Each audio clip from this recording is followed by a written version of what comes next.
Hello friends, welcome Tata 247 Tamil. நான் உங்கள் ஆஷிக். இன்னைக்கு ரொம்ப ஒரு முக்கியமான இன்ட்ரெஸ்டிங்கான டாபிக் தான் பார்க்க போறோம்.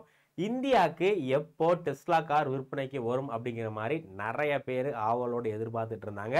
இப்போ ஃபைனலா டெஸ்லா கார் இந்தியாவுக்கு வந்துருச்சு. ஸோ இந்தியாவில் அவங்களுடைய ஷோரூமையும் கொண்டு வந்துட்டாங்க.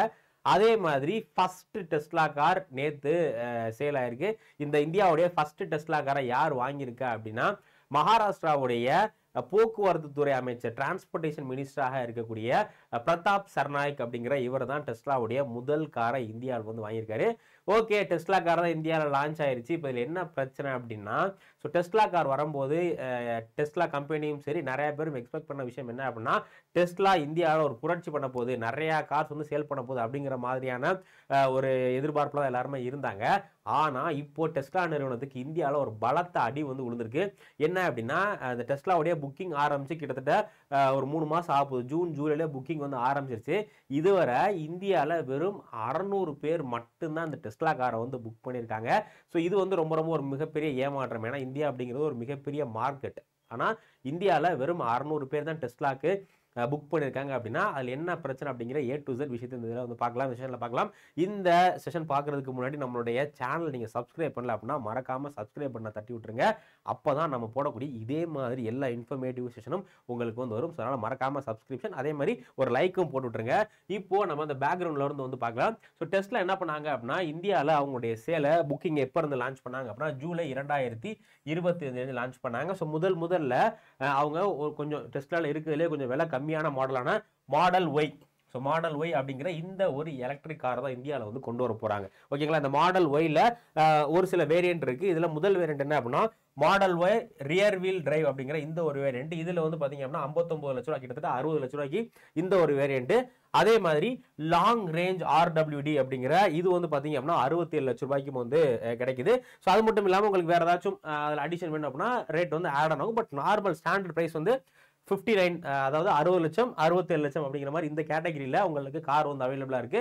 இந்த மாடல் ஒய் அப்படிங்கிற இந்த ஒரு வேரியண்ட் தான் இந்தியாவில் டெஸ்லா வந்து லான்ச் பண்ணி ஸோ இதுக்கான புக்கிங் வந்து போயிட்டு இருந்திருக்கு. ஸோ இப்போ டெஸ்லாக்கான புக்கிங்கை பொறுத்தவரை இந்தியாவில் மொத்தம் எத்தனை கார் மட்டும் தான் புக் பண்ணியிருக்காங்க அப்படின்னா, வெறும் 600 கார் மட்டும்தான். இது ரொம்ப ரொம்ப ரொம்ப ரொம்ப கம்மி.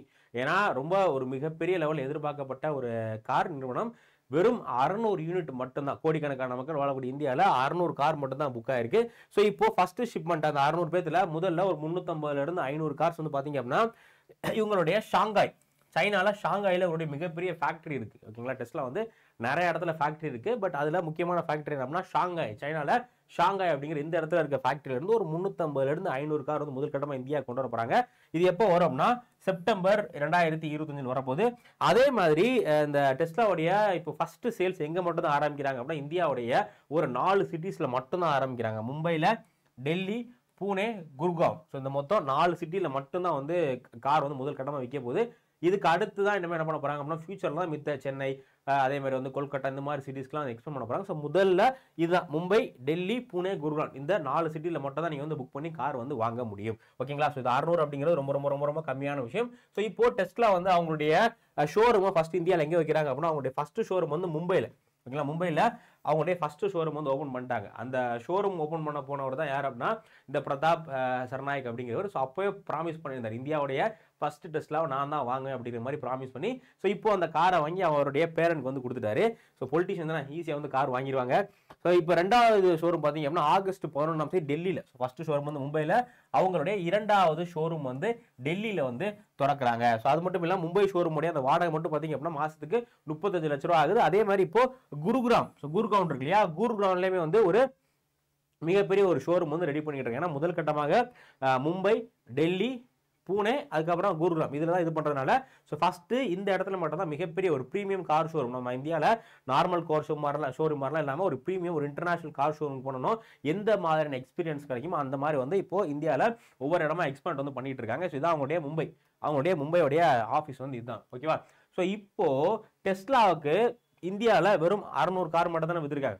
இதே இது குளோபல் லெவலில், உலக லெவலில் அவங்களுடைய சேல் பார்த்தீங்க அப்படின்னா 2025 ஃபர்ஸ்ட் குவார்டரில் மட்டும், 2025 இந்த முதல் குவார்டரில் மட்டும் எவ்வளோ கார் வித்திருக்காங்க அப்படின்னா, கிட்டத்தட்ட 3,84,000 கார். எவ்வளோ?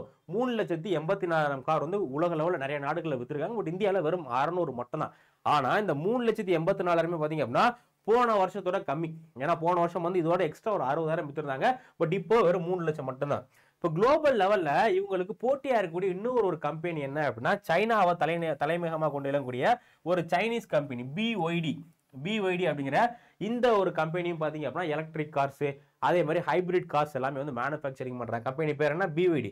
இவங்க என்ன பண்ணிருக்காங்க அப்படின்னு பாத்தீங்கன்னா 1 மில்லியன் கார் இந்த 2025 ஃபர்ஸ்ட் ஹாஃப்ல 1 மில்லியனுக்கும் மேற்பட்ட கார்களை வித்துருக்காங்க. அப்ப இவங்க இந்த நிறுவனத்துக்கு இந்த டெஸ்லாக்கு யாரு போட்டியா வர்ற அப்படின்னு பாத்தீங்கன்னா சைனாவுடைய பிஒய்டி அப்படிங்கிற இந்த ஒரு நிறுவனம். நம்ம எல்லாத்துக்குமே தெரியும் இல்லையா? ஸோ பொதுவா சைனா வந்து நம்ம உலகத்துல ஐபோனா இருக்கட்டும் இந்த மாதிரி என்ன ப்ராடக்ட் கிடைச்சாலும் அதோட ஒரு சீப்பஸ்ட் வெர்ஷன் சைனால உருவாக்கிடுவாங்க. ஸோ அதே மாதிரி எலக்ட்ரிக் கார் ரொம்ப சீப்பாகவும் அதே மாதிரி தரமாகவும் இவங்க கொடுத்துருக்கனால ஸோ இவங்க தான் வந்து டாப்ல வந்திருக்காங்க. ஸோ இப்போ இப்போதைக்கு கரண்ட்ல வந்து பாத்தீங்கன்னா உலகத்தில் நிறைய பொருளாதார நெருக்கடி போயிட்டு இருக்கிறதுனால குளோபல் லெவல்லையுமே டெஸ்லாவுடைய அந்த மார்க்கெட் அப்படிங்கிறது ரொம்ப ரொம்ப டவுனாக தான் இருக்குது. ஸோ அதனால தான் என்ன பண்ணாங்க இந்தியாவுக்கு போகலாம். ஸோ இந்தியாவுக்கு போனால் இந்தியா ஒரு பெரிய மார்க்கெட். ஏன்னா இன்னைக்கு குளோபலில் ஒரு மிகப்பெரிய கன்சியூமர் மார்க்கெட் இந்தியா வந்து இருக்காங்க. ஓகேங்களா? ஸோ அதனால் இந்தியாவுக்கு வந்து வந்தாங்க. பட் இங்கேயும் அவங்களுக்கு சரியான அடி வந்து விழுந்திருக்கு.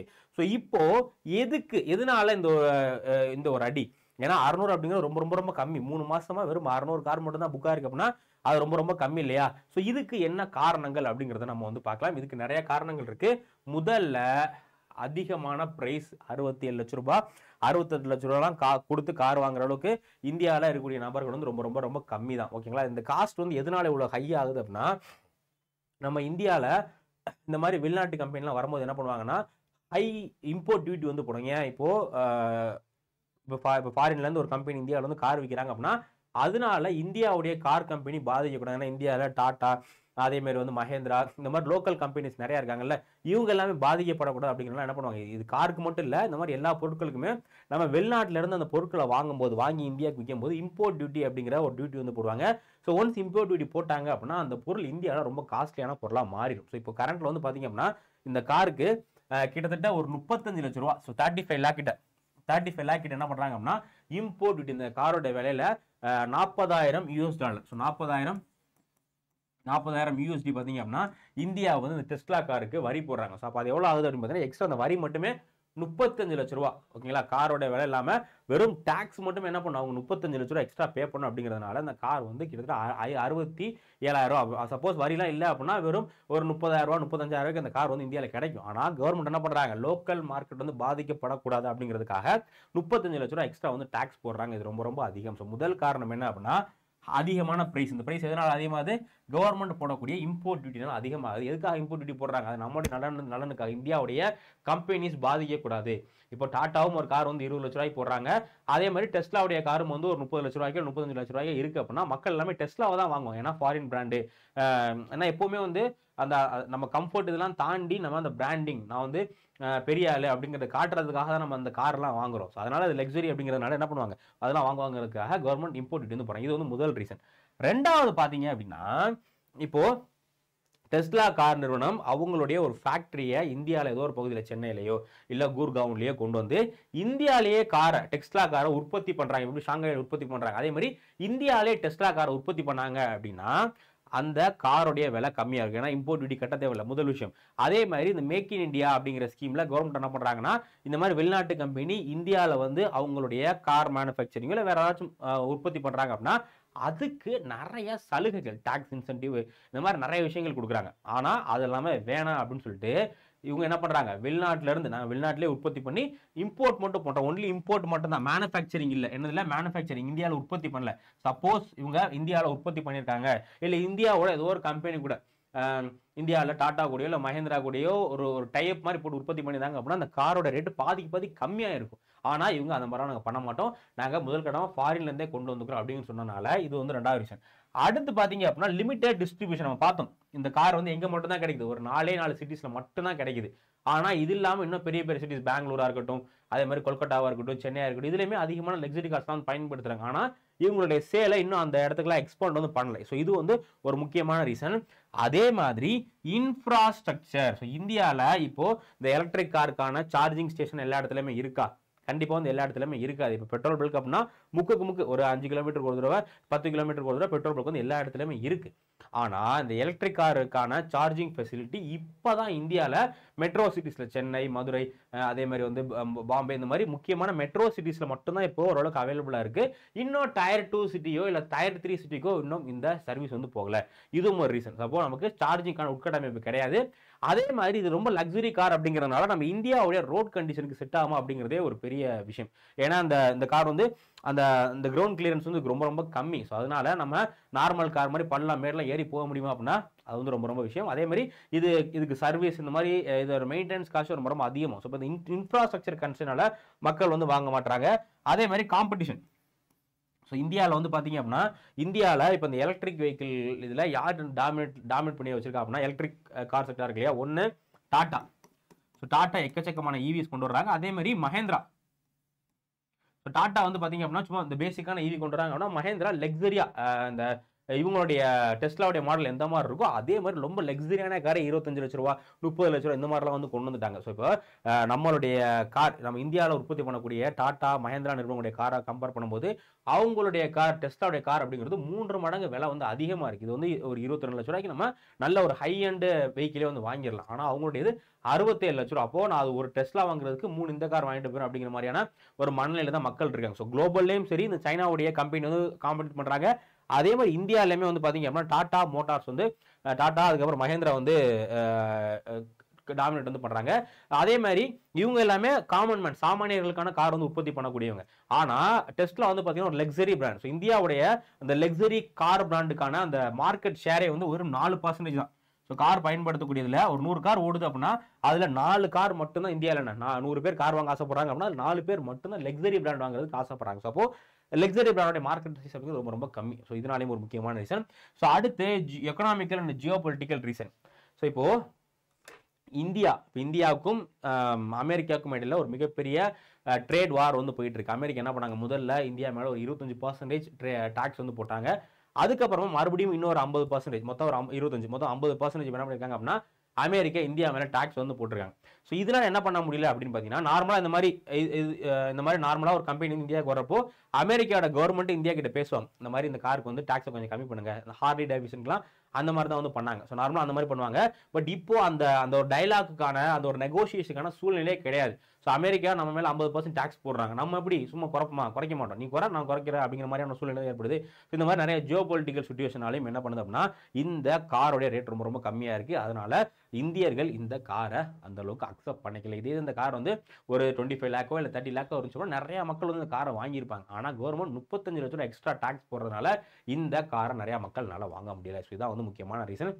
ஸோ ஃபியூச்சரில் இதை அவங்க இது பண்ணோம் அப்படின்னா ஒன்று டெஸ்லா வந்து அவங்களுடைய பிளான்ட்டை இந்தியா கொண்டு வந்தாங்க அப்படின்னா கிட்டத்தட்ட 40 லட்ச ரூபா கிட்ட அவங்களுக்கு அமௌண்ட் குறையிறதுக்கு வாய்ப்பு இருக்கு. அப்படி இல்லை அப்படின்னா அவங்க என்ன பண்ணுவோம், ரொம்ப ஸ்மால் இதில் ரேட்டு கம்மியாக காமன் மேன்லாம் பயன்படுத்தக்கூடியது மாதிரி ரொம்ப சின்ன நார்மல் ரேட்டில் ஒரு 20-25 லட்சம் அந்த மாதிரியான வேற மாடிஃபை பண்ணி ரொம்ப கம்மியான விலை கொடுக்கணும். இது ரெண்டும் தான் அவங்களுக்கான ஒரே ஆப்பர்ச்சுனிட்டி. ஸோ இப்போ டெஸ்லா நிறுவனம் என்ன பண்ணுறாங்க அப்படிங்கிறத நம்ம பொறுத்திருந்து தான் வந்து பார்க்கணும். ஸோ நீங்கள் பார்த்தது வர நீங்களோ இல்லை உங்கள் ஃபேமிலி மெம்பர்ஸோ பயன்படுத்துகிற வர எலக்ட்ரிக் கார் எப்படி அதோட ஃபியூச்சர் எப்படி இருக்குது அப்படிங்கிறதும் எலக்ட்ரிக் காரில் இந்தியாவில் யார் பெஸ்ட்டாக இருக்கா, டாட்டாவா இல்லை மஹேந்திராவா இல்லை யார் பெஸ்ட்டாக இருக்கா அப்படிங்கிறதையும் மறக்காம கமெண்ட்ஸ் சொல்லுங்க. ஸோ நம்ம அடுத்த வீடியோவில் இதே மாதிரி இன்னொரு முக்கியமான இன்ஃபர்மேட்டிவான டாபிக்ஸ் வந்து நம்ம வந்து பார்க்கலாம். ஸோ நம்ம சேனலை சப்ஸ்கிரைப் பண்ணலாம், மறக்காம சப்ஸ்கிரைப் பண்ணிக்கோங்க. அதே மாதிரி லைக் போடல அப்படின்னா லைக் போட்டுங்க. நம்ம நெக்ஸ்ட் செஷனில் மீட் பண்ணலாம். Thank you guys, thank you.